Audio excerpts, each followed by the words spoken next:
Ainsi, une partie des choses que j'enseigne lorsque je parle des lignées de sang, c'est que ce ne sont pas seulement les individus qui ont des lignées de sang, mais que les territoires et les régions ont aussi, en réalité, des lignées de sang. Souviens-toi que je t'ai dit que le sang est un enregistreur, que le sang porte l'histoire et que le sang conserve l'histoire. Ainsi, le sang qui est versé dans un lieu donné enregistre réellement quelque chose, et il porte témoignage de ce lieu, de ceux qui parlent pour ou contre ce lieu. Alors, tu commences à observer les personnes qui viennent d'une certaine région et la manière dont elles manifestent certains caractères et certaines caractéristiques, et tu te dis, oh, les Nigérians sont comme ceci, ou les Kenyans sont comme cela, ou les Américains sont comme ceci. En réalité, beaucoup de ces choses sont enracinées dans des serments fondateurs, enracinées dans des accords fondateurs qui ont été conclus dans ces régions. Et au fil du temps, cela se manifeste simplement comme une culture et comme la manière dont on fait les choses ici. Mais la formation originelle se trouve dans certains accords. Par exemple, les enfants d'Israël, la manière dont ils sont aujourd'hui, ou les Juifs, est fondamentalement informée par les commandements qui ont été donnés par Dieu. Mais lorsque tu regardes ces commandements, ils ont été donnés dans le sens où ils définissaient certaines cultures.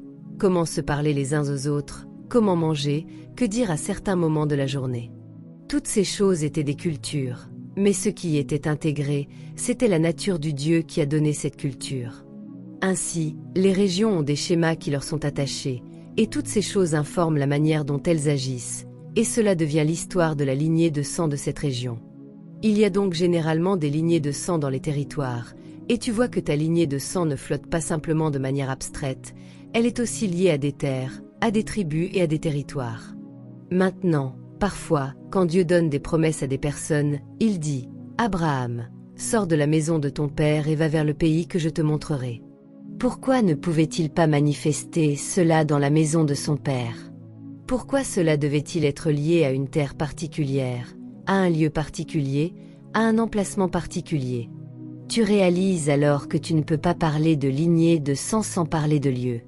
Dieu a passé 40 ans à les faire traverser le désert simplement pour les préparer à un lieu.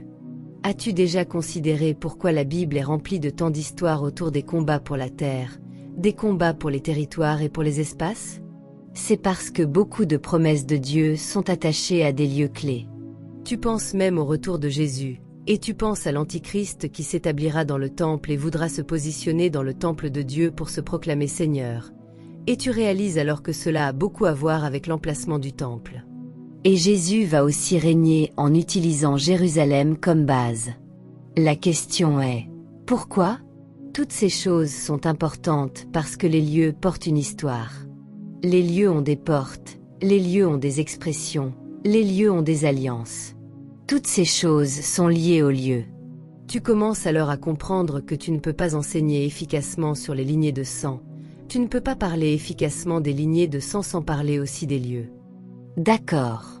Ainsi, lorsque tu regardes Acte 17 verset 26, bien sûr, encore une fois, l'apôtre parle et il dit en substance, « Il a fait d'un seul sang toutes les nations des hommes, et il a déterminé leur temps fixé d'avance ainsi que les limites de leur habitation. » Tu vois, Dieu relie les familles à la géographie, et c'est pourquoi de nombreuses batailles sont territoriales, parce que Dieu relie les familles à la géographie. Il dit que tous viennent d'un seul sang, toutes les nations des hommes. Mais Dieu a fixé des temps et des limites pour leurs habitations. Ainsi, Dieu a été très précis quant à qui devait habiter où, qui devait être où. Il a donné des terres au peuple, il leur a donné des territoires. Et toutes ces choses comptent lorsque tu parles des lignées de sang. Même lorsque tu regardes les 7 églises dans l'Apocalypse, Dieu parle aux 7 églises, mais il leur parle dans des lieux précis. Ainsi, le lieu devient presque un langage de présentation qui parle d'héritage et de jugement. Il juge l'église de Laodicée, l'église ici, l'église là-bas, l'église d'Éphèse. Et même s'il parlait à des lieux, il parlait aussi de dispensation. Il parlait aussi des manières de fonctionner des systèmes au sein de ces lieux, et en même temps il les jugeait et en même temps il les complimentait. Mais il parlait de lieux. Tu vois alors que dans ces lieux se trouvent les personnes, dans ces lieux se trouvent les autels, dans ces lieux se trouvent les divinités qu'ils ont élevées et celles qu'ils ont renversées. Ainsi, tu ne peux pas enseigner efficacement sur les lignées de sang sans enseigner aussi sur les lieux. J'ai vu des situations où des personnes ont déménagé dans des endroits et ont simplement perdu leur concentration. J'ai vu des situations où des personnes ont changé de lieu ou changé de maison et certaines choses ont commencé à se produire. Elles ont commencé à voir certaines choses se manifester dans leur mariage, chez leurs enfants. Regarde l'histoire de l'eau. L'eau a changé de lieu, et la vie de l'eau a changé pour toujours simplement en quittant le lieu où il était avec Abraham. Ce qui ressemblait à une promotion. Enfin, je deviens mon propre homme, j'ai ma propre terre, et tout cela est devenu la chute de l'eau. Ainsi, ce n'est pas chaque promotion et chaque changement de lieu qui est nécessairement une augmentation de vie. Tu dois te demander, où est-ce que je suis censé prospérer? Où sont les lieux que Dieu a préordonnés pour que je m'épanouisse? Fondamentalement, ce sont là certaines des choses que j'enseignerai dans l'école des lignées de sang. Comment tu peux déterminer tes lieux attribués, tes temps attribués, parce que toutes ces choses peuvent être observées dans le calendrier de l'esprit, dans le calendrier du temps, dans les schémas des manières dont Dieu traite avec toi. Toutes ces choses sont observables. Ainsi, il y a généralement des guerres de lignées de sang à caractère territorial qui se déroulent, parce que chaque clan est lié à une terre. Les autels peuvent aussi lier des territoires. C'est pourquoi il existe des lignées de sang territoriales, parce que l'autel dans un territoire détermine ce qui s'y passe. Je parle souvent de la manière dont il y a eu une famine dans le pays, et David s'est demandé, qu'est-ce qui se passe? Pourquoi y a-t-il une famine? Et il a découvert que Saül avait violé une alliance avec les Gabaonites, et à cause de cela, le pays est entré en famine. Ainsi, la terre réagissait à une alliance brisée. Ainsi, si David n'avait pas découvert ce qui se passait, il aurait simplement été un roi qui luttait dans un pays rempli de sécheresse. Il ne suffisait donc pas pour lui d'être roi. Il devait aussi connaître l'histoire des alliances qui concernaient cette terre. En effet, les serments tribaux peuvent affecter des générations. Ainsi, voici David, des générations plus tard, affecté par ce qu'un roi d'une génération précédente avait fait. Et ce roi avait violé une alliance qui avait été conclue, je pense, des centaines d'années auparavant. C'est incroyable de voir comment ne pas connaître l'histoire d'une région ou la lignée de sang d'une région peut affecter la force de ton leadership dans le temps. C'est donc quelque chose de très important. Mais surtout, tu dois savoir que Christ brise toute revendication territoriale. En effet, dans Psaume 24 verset 1, il est dit « La terre appartient à l'Éternel, avec tout ce qu'elle renferme, le monde et tous ceux qui l'habitent appartiennent à Dieu. » Ainsi, chaque territoire dans lequel tu entres, tu peux le posséder. Il est dit « Partout où la plante de vos pieds se posera, nous le prenons en possession. » La plante de tes pieds porte aussi la poussière, qui porte ton histoire. Ainsi, chaque fois que Dieu veut te donner la victoire, il traite avec la poussière de tes pieds, il traite avec ton histoire, il traite avec le registre de tes lignées de sang. C'est pourquoi, lorsque Moïse est entré dans la présence de Dieu, il lui a dit « Enlève tes sandales, car le lieu sur lequel tu te tiens est une terre sainte. » Tu es dans un lieu de transition. Tu ne peux pas venir avec la poussière de ton histoire et penser que tu vas posséder le manteau de ton avenir. Ainsi, même si Christ brise toute revendication territoriale, il existe un protocole par lequel Christ te donne l'autorité dont tu as besoin pour pouvoir exercer l'autorité dans les territoires. Ta lignée de sang est liée à une géographie, et Christ détient l'acte de propriété de la terre. Ainsi, Christ veut que tu puisses te tenir dans la gestion de ce pourquoi il est mort afin de nous le donner.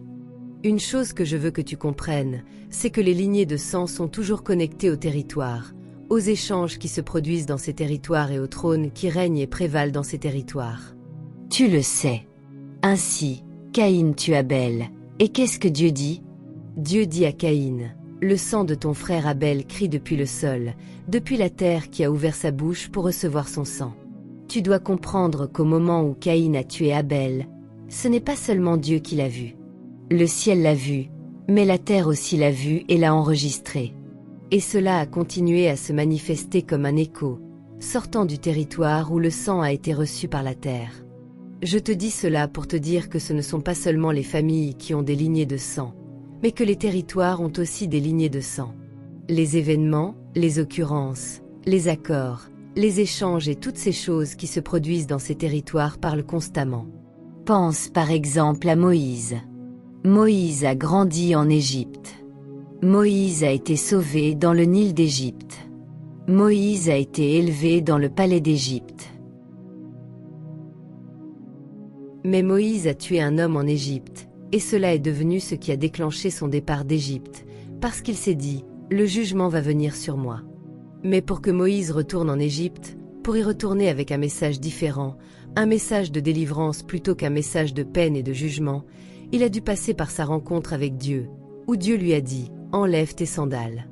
Bien sûr, j'ai enseigné cela plusieurs fois aux gens. Comment tes sandales représentent cette structure qui porte le voyage de ta vie, parce que tes pieds représentent ton parcours, ton histoire, ton déplacement sur la terre, et tes sandales sont la structure qui rend possible ce déplacement. Ainsi, Dieu dit, enlève l'ancienne structure par laquelle tu as parcouru les territoires de la terre, par laquelle s'est inscrit le registre des différentes choses qui sont arrivées, parce que tu es maintenant entré sur une terre sainte. Tu es entré dans une saison nouvelle, jamais vue auparavant ni expérimentée. Je dois donc enlever l'ancienne structure, parce que le territoire vers lequel je te renvoie porte un registre qui prononce un jugement contre toi. Tu auras donc besoin du Dieu de miséricorde et de grâce pour t'équiper de quelque chose de nouveau qui te libère du jugement que tu aurais pu subir et qui t'aurait empêché d'établir ton mandat en Égypte. La deuxième chose que Dieu lui a dite, c'est « Jette ta verge par terre ». Et le mot hébreu pour verge est en réalité le mot maté. Et maté ne signifie pas seulement verge, mais, dans son sens dérivé, il signifie aussi tribu. Ainsi, Dieu disait, « Je veux que tu jettes ta lignée de sang, je veux que tu jettes ta tribu ». Pas seulement dans le sens de sa tribu, parce que Moïse était aussi un lévite, et il portait déjà un sacerdoce en lui. Mais il y avait aussi quelque chose dans ce sacerdoce qui devait être reconsacré à Dieu, parce que Moïse était alors dans la maison de son beau-père Jéthro, qui n'était pas l'un des fils d'Abraham, et il avait appris le sacerdoce de ce pays, et Dieu voulait le reprendre. Ainsi, Dieu disait en substance, « Sur ta verge, les bergers et les cultivateurs écrivent souvent les histoires de leur vie et de leur parcours. » Et son sacerdoce devait être purifié, parce que l'histoire qu'il aurait écrite sur son maté était l'histoire du sacerdoce de Jéthro, l'histoire de la manière dont il est sorti d'Égypte. L'histoire de tout ce qu'il avait vu dans ce pays. Et Dieu lui dit en quelque sorte, « Non, je veux te donner un nouvel ordre. Ton sacerdoce doit être purifié. » Je te dis cela parce que j'ai dit que les lignées de sang sont toujours connectées au territoire, et qu'elles influencent les échanges qui s'y font, ainsi que les âmes qui s'y établissent. Maintenant, dans Luc 4 verset 6, voici Satan qui tente Jésus après son temps dans le désert pendant 40 jours. Et il lui dit, « Regarde, tous ces territoires m'ont été donnés. » Dans certaines versions, il est dit, « Je te donnerai toute cette autorité et leur gloire, car cela m'a été remis. » Satan disait cela parce qu'à ce moment-là, il avait l'autorité, car un échange avait eu lieu dans le jardin d'Éden et il avait obtenu l'autorité sur la juridiction de la terre. Adam a échangé son autorité, et toute la lignée de sang d'Adam, partout où elle allait sur la terre, était soumise à la domination de Satan, parce que le Père avant eux avait fait un mauvais échange. Ainsi, l'humanité n'avait pas encore de facilité territoriale, ni d'influence, ni de pouvoir, ni de grâce, à cause d'un échange qui avait eu lieu dans une lignée de sang des générations auparavant, et qui les avait soumis à la sueur du front, au labeur et au dur travail de la terre. Ainsi, Satan disait à Jésus, « Tout cela m'a été remis. » Et il avait raison. Mais nous savons tous que Jésus l'a dépouillé de cette autorité et qu'il n'a plus ce pouvoir aujourd'hui. Pourtant, parfois, nous agissons dans nos vies comme si nous ne savions pas que toute puissance a été arrachée à l'ennemi et que Christ nous l'a donnée. Bien souvent, nous portons un fardeau que nous n'étions pas censés porter. Et la vérité, c'est que Satan profite de notre ignorance, car il est le roi de la tromperie. Tant que tu demeures volontairement dans l'ignorance concernant l'autorité que tu es censé avoir, que tu ne l'encourages pas, que tu ne la revendiques pas, que tu n'insistes pas pour la recevoir, que tu ne marches pas dedans et que tu ne passes pas par tous les processus légaux dans l'esprit pour l'établir, tant que tu choisis de vivre dans l'ignorance et que tu ne questionnes pas les schémas et les cycles de brisement, Satan agira comme s'il avait encore l'autorité. Il comprenait que les territoires étaient connectés à des accords conclus dans le sang, lesquels étaient connectés à la puissance par laquelle les personnes dans les territoires pouvaient faire des échanges, et que cela était relié au trône qui gouvernait le territoire. C'est cela qu'il promettait à Jésus. Je vais maintenant te partager très rapidement 4 clés pour maîtriser les territoires de lignée de sang. 4 clés pour maîtriser les territoires de lignée de sang. Premièrement, la première chose à laquelle tu dois penser, ce sont les territoires eux-mêmes. Dans Actes 17, verset 26, la Bible parle de la manière dont Dieu est celui qui détermine les limites des lieux d'habitation. Certaines versions disent que c'est Dieu qui ordonne les temps et les lieux où les hommes doivent être. La Bible dit que c'est lui qui détermine les frontières des lieux d'habitation des hommes. Nous devons donc comprendre que les territoires sont des héritages spirituels. C'est pourquoi, lorsque Dieu a fait alliance avec Abraham, il ne s'est pas contenté de dire « Je te rendrai grand, je te donnerai de l'argent, je te donnerai des richesses », mais il a lié l'alliance à des territoires. Jusqu'à aujourd'hui, nous voyons ce conflit autour d'Israël et de nombreux territoires, et les Israélites insistent sur l'espace territorial, parce qu'il y a quelque chose dans le territoire qui parle d'alliance instituée ou qui marque une alliance. Ainsi, l'une des clés consiste à te demander « Où m'a-t-il appelé à être ? Où m'a-t-il donné de l'influence en fonction des temps et des saisons ? Où dois-je poser mes pieds, Seigneur ?» La deuxième clé que tu dois considérer concerne l'échange. Ésaü avait une alliance qui lui était donnée de naissance, en tant que premier-né, l'alliance d'Isaac issue de l'alliance d'Abraham. Mais Ésaü a échangé son droit d'aînesse. Et je veux que tu saches qu'il est possible de faire des échanges, et que bien souvent, dans notre ignorance, nous échangeons sans nous en rendre compte. Le problème, c'est que beaucoup de gens ne savent pas reconnaître les saisons où les portes de l'échange s'ouvrent devant eux. On pense souvent que ce n'est qu'un jour ordinaire ou qu'une simple conversation sans importance. Oui, vas-y, je suis fatigué de cette famille. Tu viens et tu deviens le premier fils de cette famille. Et c'est par des paroles qu'Ésaü a échangées, tu vois. Il a simplement dit, tu peux avoir le droit d'aînesse. Et à partir de ce jour, cela a ouvert des circonstances qui ont rendu possible le fait que Jacob le devance le jour où la bénédiction devait être donnée de manière tangible. Jacob l'a devancé dans le temps parce qu'Ésaü l'avait déjà échangé un jour qu'il pensait être tout à fait normal. Nous parlons de nourriture et de potage. Ainsi, tu dois aussi considérer comment les échanges se produisent et les échanges que tu as peut-être déjà faits. Certaines personnes ont eu des rêves dans lesquels elles échangeaient leur âme à une divinité contre la célébrité ou la fortune. Certaines personnes ont eu certaines rencontres. Certaines personnes, même dans l'acte sexuel ou lors de relations sexuelles, ont dit à quelqu'un « Tu sais, je suis à toi pour toujours ». Et 10, 15 ou 20 ans plus tard, leur mariage continue d'échouer, parce qu'elles ont conclu un échange légal par leurs paroles, dans une atmosphère de formation d'alliance. Ce sont ce genre de choses que tu brises par le sang de Jésus. Tu n'ignores pas qu'il y a un schéma de captivité. Tu insistes sur ta délivrance en demandant au ciel de te révéler ce qui a pu être dit ou fait et qui est devenu des ordres institués t'empêchant de manifester tout ce que le sang de Jésus a à offrir.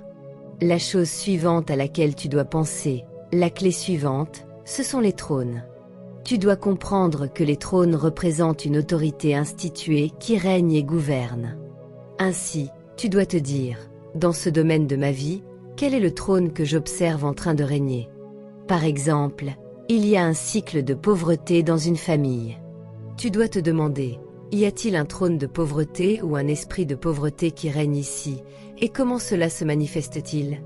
Est-ce que cela se manifeste par le fait que, dans cette famille, on ne sait pas gérer la richesse, qu'on n'a aucun respect pour l'argent, que lorsqu'on en reçoit, la culture transmise par les générations précédentes est simplement de le dépenser, que l'argent est fait pour être dépensé, qu'il n'y a aucune compréhension de l'investissement, aucune compréhension du principe de la semence et de la récolte, aucune compréhension de la manière de cultiver la richesse?